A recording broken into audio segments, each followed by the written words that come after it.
Assalamualaikum warahmatullahi wabarakatuh. Halo dulur para sederek, pripun kabare? Mugi-mugi tansah diparingi waras selamat lan rezeki ingkang barokah. Ketemu lagi dengan saya Rama Mirza di channel Numpak Vespa Sewalihi. Nanging aja waleh-waleh numpak Vespa. Baiklah lur, di video ini kita ketemu lagi. Kali ini saya akan membahas tentang per-CDI-an. CDI RC. Bagaimana sih cara pemasangan CDI RC di Vespa? Apa kelebihan dan kekurangan CDI RC jika dipakai di Vespa PX? Simak terus videonya. Oke, baiklah lur. Sebelum saya masuk ke pembahasan, saya ingatkan pada dulu-dulu semuanya yang baru datang ke channel ini dan belum menekan tombol subscribe-nya, mari kita tekan tombol subscribe-nya sekarang juga supaya saya lebih semangat lagi buat konten video kali ini. Ikuti terus lur. Oke, baiklah. Jadi saya akan berbagi sedikit ilmu saya tentang per-CDI-an RC. Oke lur, jadi CDI RC ini itu bisa digunakan untuk di perapian pengapian Vespa. Jadi di video kali ini kebetulan saya itu punya Vespa yang sudah menggunakan CDI RC ya. Nah, tetapi ini dulu Vespanya itu menggunakan pengapian platina. Karena sudah berubah, saya dapatnya udah seperti ini. Jadi saya jelaskan dari luar saja ya, tidak mendetail bagaimana cara membukanya dan nyoldernya dan alur kabelnya, insya Allah. Tapi sekalipun hanya dari luarnya aja, insya Allah cukup jelas. Jadi lur, ini ada napur ya, napur platina, napur 10 platina. Nah, di sini itu kan ada dua lubang.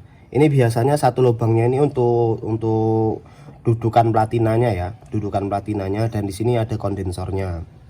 Nah, kalau buat mengubah ke CDI ya kan, ke CDI RC, nah itu platinanya itu dibuka, dibongkar, disimpan. Siapa tahu mau dipakai lagi suatu saat nanti kalau nggak rusak. Nah, terus juga spoolnya ini itu diganti, boleh diganti dengan yang sudah jadi belian seperti ini ya lur. Nah, ini mereknya Vivo ya kan, ada juga yang buatan atau juga gulung sendiri, itu juga boleh, yang penting spool CDI. Ini itu harganya relatif ya, kalau yang no brand atau no marking atau tidak bermerek itu sekitar 30 ribuan ada. Nah, ada yang harganya 50 ribu, ada yang harganya 85 ribu, ada yang harganya 100 sekian, tergantung merek dan toko yang menjual ya. Range-nya sekitar itu ya, 30 ribu sampai 100 sekian lah ya, 125 atau 145, tergantung merek dan toko yang menjual.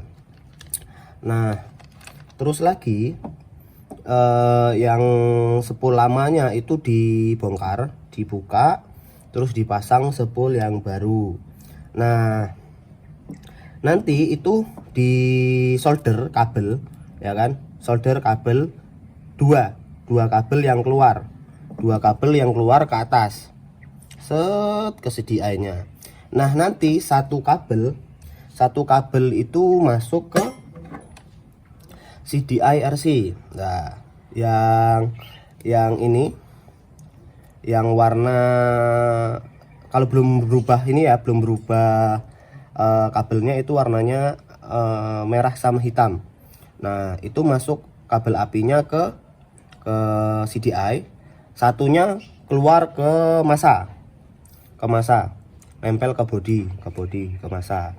Nah gitu. Kalau untuk cara pasangnya ya mudah sih, tinggal dibuka, dipasang yang baru, terus disolder, terus kabelnya dikeluarin ke atas, terus lanjut ke CDI RC nya.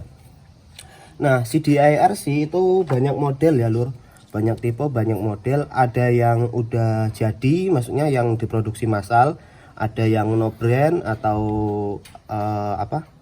buatan sendiri, ada yang buatan sendiri. Ada juga yang udah jadi, itu memang yang punya RC ya, yang punya RC Suzuki RC itu juga ada. Nah, ini harganya juga relatif ada di toko online, ada di toko offline, itu harganya sekitar, ada yang jual saya pernah tahu itu harganya 30 ribuan sampai 50 ribuan sampai 100 ribuan sekitar itu juga, sama kayak harga 10 tadi, tergantung brand, merek, dan toko yang menjual. Toko online itu banyak di toko-toko platform toko online ya. Nah itu. Nah juga cara pasangnya tadi ya kan, dari spool masuk ke CDRC nya melalui kabel merah hitam, dan dari CDI RC nya keluar kabel menuju coil dengan warna biru putih. Kabelnya relatif ya warnanya, tergantung CDI nya. Biasanya kalau belum berubah warnanya, belum diganti, itu ya kayak ini warnanya. Yang untuk yang CDI warna merah kayak gini ya, mereknya itu DSK Neomax. Ini sekitar 50 ribuan harganya gitu. Terus masuk ke coil. Yang satu yang merah dan hitam itu ke massa body seperti itu loh. Sebenarnya kalau untuk cara pasangnya itu mudah ya. Saya tidak menggambarkan atau tidak langsung mensimulasikan cara pemasangannya, karena bagi saya menurutnya tidak terlalu susah ya untuk memasangnya. Dulur-dulur pasti bisa lah, yakin saya. Nah tetapi di video kali ini juga saya akan memberikan sedikit informasi tentang kekurangan dan kelebihan yang saya rasakan pribadi setelah menggunakan pengapian CDI RC untuk Vespa PX ya, untuk Vespa PX. Nah untuk Vespa PX CDI RC ini memang bisa dikatakan itu bagi saya ya untuk CDI penyelamat. Kenapa dikatakan CDI penyelamat?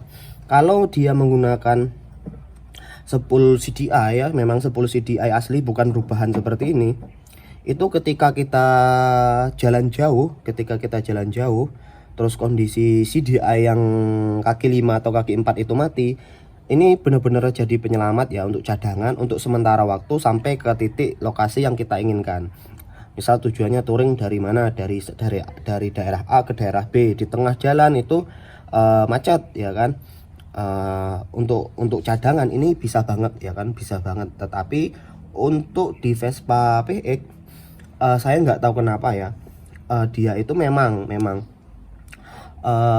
berbet ya. Itu kekurangan yang pertama, itu CDI RC ini itu berbet. Mau di setting mundur maju itu berbet ya kan, susah banget nyari topnya. Tapi saya nggak tahu ya, itu mungkin kelemahannya saya juga pribadi, nggak bisa nyetingnya. Mungkin teman-teman atau dulur-dulur semuanya ada yang lebih paham, ada lebih pandai buat nyeting si CDI RC ini. Nah mau dia di RPM rendah, RPM tinggi itu pasti berbet ya kan, nggak bisa halus mulus kayak gitu. Suaranya tuh kayak menggunakan CDI kaki 5. Terus juga kelemahannya itu dia spoolnya ini mudah gosong, mudah hangus, mudah mati juga. Nah itu kelemahannya menggunakan CDI RC. Kalau versi saya gitu kan, kenapa dia itu mudah gosong, karena ini ya, masanya ini ya, apa namanya, ininya itu cuman satu, apa namanya ini, yang ininya masanya ini ya. Nah kalau di Vespa Super atau Sprint, spoolnya itu kan masanya itu kiri kanan ya, dua ya. Nanti saya lihat kasih gambarnya itu di kiri kanan. Nah jadi itu tidak buat mudah spoolnya ini gosong. Nah tetapi kalau di ini dia sering banget gosong kalau buat harian. Tetapi kalau buat Vespa racingan yang nggak dipakai harian, itu boleh lah ya menggunakan ini, karena memang kelebihannya itu kan ya, kekurangannya tadi ya, dia berbet, susah cari topnya, kekurangannya. Terus juga yang kedua itu spool apinya ini mudah gosong, mudah mati juga. Tetapi ada juga kelebihannya, yaitu ya lur, manusia itu menciptakan segala sesuatu pasti ada kelebihan dan kekurangannya masing-masing. Kita pun manusia juga seperti itu, ada kelebihan dan kekurangannya masing-masing. Nah, tetapi untuk kelebihannya Vespa RC ini, yang pertama yang jelas itu harganya murah. Tidak seperti CDI TIEC ya kan. Sekarang aja CDI TIEC itu harganya udah sampai 500.000 600.000 yang jual ya, yang asli loh ya. Terus juga CDI yang mikrokomputer yang kotak itu juga harganya udah lah mahal, 250.000 ke atas. Nah, apalagi CDI yang aftermarket ya, itu juga harganya udah mahal banget. Nah, ini kelebihannya itu murah. Terus kedua, cara pasangnya mudah. Cara pasangnya mudah, nggak seperti CDI lainnya yang banyak kabel ya, itu agak ribet masangnya, harus pelan-pelan ngurutnya. Kalau ini kan cuma 3 kabel ya. Terus lagi yang ketiga itu apinya besar. Itu memang apinya ini besar ya kan, tetapi itu kelemahannya dia susah banget dapet enaknya gitu, dapat enaknya pada saat nyeting. Dia juga apinya memang besar tapi nyebar, nggak kayak CDI yang kaki 5 itu dia fokus ya, apinya kecil fokus kan. CDI yang bagus apinya itu kecil dan fokus ya, gitu. Nah, kalau ini itu dia memang besar tapi agak nyebar gitu. Nah, itu jadi saya simpulkan ya lur, sekali lagi untuk kekurangannya CDI RC ini, dia susah settingnya, versi saya susah settingnya, dia dapat berebet terus, nggak bisa halus banget. Nah, terus juga kedua, spoolnya ini mudah gosong, murah gosong dan mudah mati juga. Dan untuk kelebihannya itu CDI RC itu dia harganya murah, kedua cara pasangnya mudah, ketiga apinya besar, keempat dia bisa menyelamatkan ketika CDI kaki 4 atau kaki 5 nya itu mati di jalan ketika kita perjalanan jauh. Nah, sepertinya seperti itu lur, tidak banyak yang perlu disampaikan tentang CDI RC-an malah. Tetapi ini juga jika dipakai, dipasang di maksudnya di napur yang 3 itu ya, yang punya super atau sprint, itu insya Allah bisa jos ya. Saya juga nggak tahu kenapa ya, karena mungkin prediksi saya karena ininya tadi ya, masanya ini itu ada 2 posisi ya, kiri kanan ya. Kalau ini kan cuma 1. Nah gitu. Oke lur, mungkin itu aja dulu yang bisa saya sampaikan di video kali ini. Nah, itulah tadi lur, sedikit pembahasan tentang CDI RC di Vespa, bagaimana cara pemasangannya, kelebihan dan kekurangannya jika dipakai di Vespa PX. Lebih kurangnya saya mohon maaf jika ada kekurangan atau kesalahan dalam penyampaian saya. Mohon dikomentari, diisi kolom komentarnya supaya kita terus bisa berbagi, sharing bareng di channel ini. Itu saja yang bisa saya sampaikan di video kali ini. Saya ingatkan kepada dulur-dulur semua untuk jangan lupa menekan tombol subscribe-nya dan share video ini jika bermanfaat. Salam Vespa, salam numpak Vespa sewalehe, nanging ojo oleh-oleh numpak Vespa. See you.